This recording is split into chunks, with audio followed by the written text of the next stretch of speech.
Chapter 11. Edmund, meanwhile, had been having a most disappointing time. When the dwarf had gone to get the sledge ready, he expected that the witch would start being nice to him as she had been at their last meeting. But she said nothing at all. And when at last Edmund plucked up his courage to say, "Please, Your Majesty, could I have some Turkish delight? You said—" She answered, "Silence, fool!" Then she appeared to change her mind and said, as if to herself, "And yet it will not do to have the brat fainting on the way." And once more she clapped her hands. Another dwarf appeared. "Bring the human creature food and drink," she said. The dwarf went away and presently returned, bringing an iron bowl with some water in it and an iron plate with a hunk of bread on it. He grinned in a repulsive manner as he set them down on the floor beside Edmund and said, "Turkish delight for the little prince. Ha ha ha." "Take it away," said Edmund sulkily. "I don't want dry bread." But the witch suddenly turned on him with such a terrible expression on her face that he apologized and began to nibble at the bread, though it was so stale he could hardly get it down. "You may be glad enough of it before you taste bread again," said the witch. While he was still chewing away, the first dwarf came back and announced that the sledge was ready. The white witch rose and went out, ordering Edmund to go with her. The snow was again falling as they came into the courtyard, but she took no notice of that and made Edmund sit beside her on the sledge. But before they drove off, she called Morgrim, and he came bounding like an enormous dog to the side of the sledge. "Take with you the swiftest of your wolves and go at once to the house of the beavers," said the witch, "and kill whoever you find there. If they are already gone, then make all speed to the stone table, but do not be seen. Wait for me there in hiding. I, meanwhile, must go many miles to the west before I find a place where I can drive across the river. You may overtake these humans before they reach the stone table. You will know what to do if you find them." "I hear and obey, O Queen," growled the wolf, and immediately he shot away into the snow and darkness as quickly as a horse can gallop. In a few minutes he'd called another wolf and was with him down on the dam, sniffing at the beaver's house. But of course they found it empty. It would have been a dreadful thing for the beavers and for the children if the night had remained fine, for the wolves would then have been able to follow their trail, and 10 to 1 would have overtaken them before they got to the cave. But now that the snow had begun again, the scent was cold, and even the footsteps were covered up. Meanwhile, the dwarf whipped up the reindeer, and the witch and Edmund drove out under the archway and on and away into the darkness and the cold. This was a terrible journey for Edmund, who had no coat. Before they'd been even going for a quarter of an hour, all the front of him was covered in snow. He soon stopped trying to shake it off, because as quickly as he did, a new lot gathered, and he was so tired. Soon he was wet to the skin, and oh, how miserable he was. It didn't look now as if the witch intended to make him a king.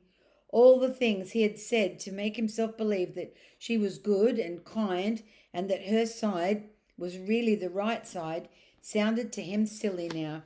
He would have given anything to meet the others at this moment, even Peter. The only way to comfort himself now was to try to believe that the whole thing was a dream and that he might wake up at any moment. And as they went on, hour after hour, it did come to seem like a dream. This lasted longer than I could describe, even if I wrote pages and pages about it. But I will skip to the time when the snow had stopped and the morning had come and they were racing along in the daylight. And still they went on and on, with no sound but the everlasting swish of the snow and the creaking of the reindeer's harness. And then at last the witch said, "What have we here? Stop!" And they did. How Edmund hoped she was going to say something about breakfast. But she had stopped for quite a different reason. A little way off at the foot of a tree sat a merry party, a squirrel and his wife with their children, and two satyrs and a dwarf and an old dog fox, all on stools around a table. Edmund couldn't quite see what they were eating, but it smelt lovely, and there seemed to be decorations of holly, and he wasn't at all sure that he didn't see something like a plum pudding. At the moment when the sledge stopped, the fox, who was obviously the oldest person present, had just risen to its feet, holding a glass in its right paw as if it was going to say something. But when the whole party saw the sledge stopping and who was in it, the gaiety left their faces. The father squirrel stopped eating with his fork halfway to his mouth, and one of the satyrs stopped with his fork actually in its mouth, and the baby squirrel squeaked with terror. "What is the meaning of this?" asked the witch queen. Nobody answered. "Speak, vermin," she said again, "or do you want my dwarf to find you at your tongue with his whip? What is the meaning of all this gluttony, this waste, this self-indulgence? Where did you get all these things?" "Please, your majesty," the fox said, "we were given them, and if I may make so bold as to drink your majesty's very good health." "Who gave them to you?" said the witch. "Father Christmas," stammered the fox. "What?" roared the witch, springing from the sled and taking a few strides nearer to the terrified animals. "He has not been here. He cannot have been here. How dare you? But no, say you've been lying, and you shall even now be forgiven." At that moment, one of the young squirrels lost his head completely. He has, it squeaked, beating its little spoon on the table. Edmund saw the witch bite her lip so that a drop of blood appeared on her white cheek. Then she raised her wand. "Oh, don't, please don't," said Edmund. But even while he was shouting, she had waved her wand, and instantly where the merry party had been, there were only statues of creatures, one with its stone fork fixed forever halfway into its stone mouth. And they were seated around a table on which there were stone plates and a stone plum pudding. "As for you," said the witch, giving Edmund a stunning blow on the face as she remounted the sledge, "let that teach you to ask favour for spies and traitors. Drive on." And Edmund, for the first time in this story, felt sorry for someone other than himself. It seemed so pitiful to think of these little stone figures sitting there all the silent days and all the dark nights, year after year, until moss grew on them, and at last even their faces crumbled away. Now they were steadily racing on again, and soon Edmund noticed that the snow which splashed against them as they rushed through it was much wetter than it had been last night. At the same time, he noticed that he was feeling much less cold. It was also becoming foggy. In fact, every minute it grew foggier and warmer, and the sledge was not running nearly as well as it had been running up to now. At first he thought this because the reindeer was tired, but soon he saw that that couldn't be the real reason. The sledge jerked and skidded and kept on jolting as if it had struck against stones. And however the dwarf whipped the poor reindeer, the sledge went slower and slower. There also seemed to be a curious noise all around them, but the noise of their driving and jolting and the dwarf's shouting at the reindeer prevented Edmund from hearing what it was until suddenly the sledge stuck so fast that it wouldn't go on at all. When that happened, there was a moment's silence.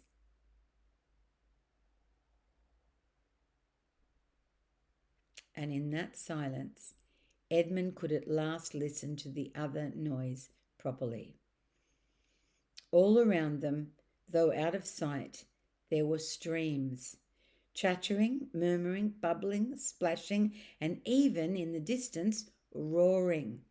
And his heart gave a great leap, though he hardly knew why, when he realized that the frost was over and much nearer there was a drip, drip, drip from the benches and the branches of all the trees. And then, as he looked at one tree, he saw a great load of snow slide off it, and for the first time since he'd entered Narnia, he saw the dark green of a fir tree. But he hadn't time to listen or watch any longer, for the witch said, "Don't sit staring, fool! Get out and help!" And of course, Edmund had to obey. He stepped out into the snow, but it was really only slush by now, and began helping the dwarf to get the sledge out of the muddy hole it had gotten into. They got it out in the end, and by being very cruel to the reindeer, the dwarf managed to get it on the move again. And they drove a little further, and now the snow was really melting in earnest, and patches of green grass were beginning to appear in every direction. Unless you've looked at a world of snow as long as Edmund had been looking at it, you'll hardly be able to imagine what a relief those green patches were after endless white. Then the sledge stopped again. "It's no good, your majesty," said the dwarf. "We can't sledge in this thaw." "Then we must walk," said the witch.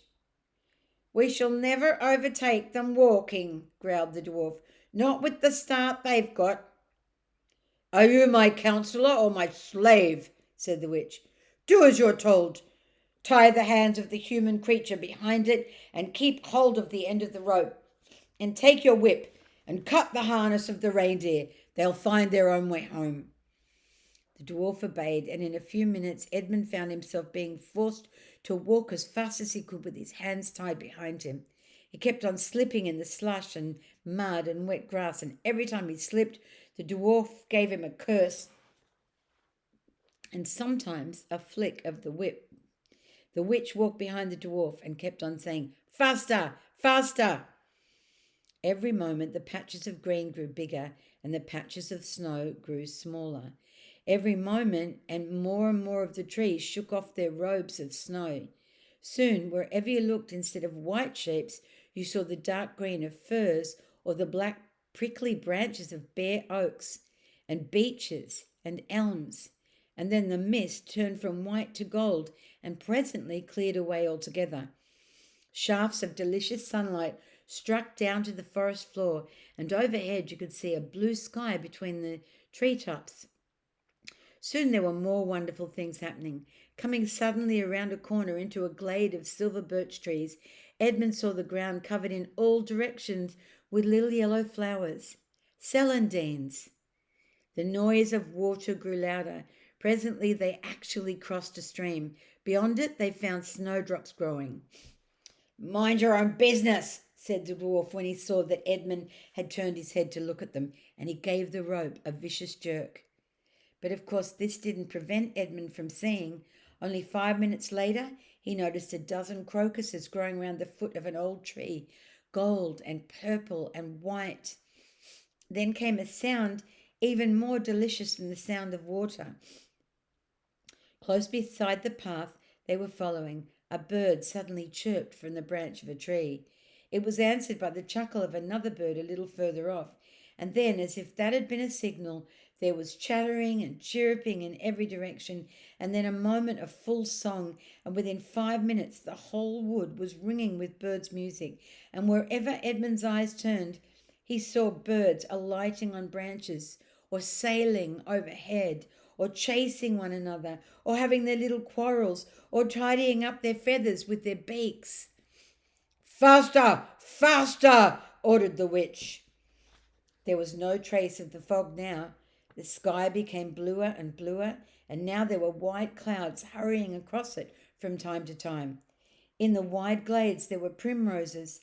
A light breeze sprang up which scattered drops of moisture from the swaying branches and carried cool, delicious scents against the faces of the travellers. The trees began to come fully alive.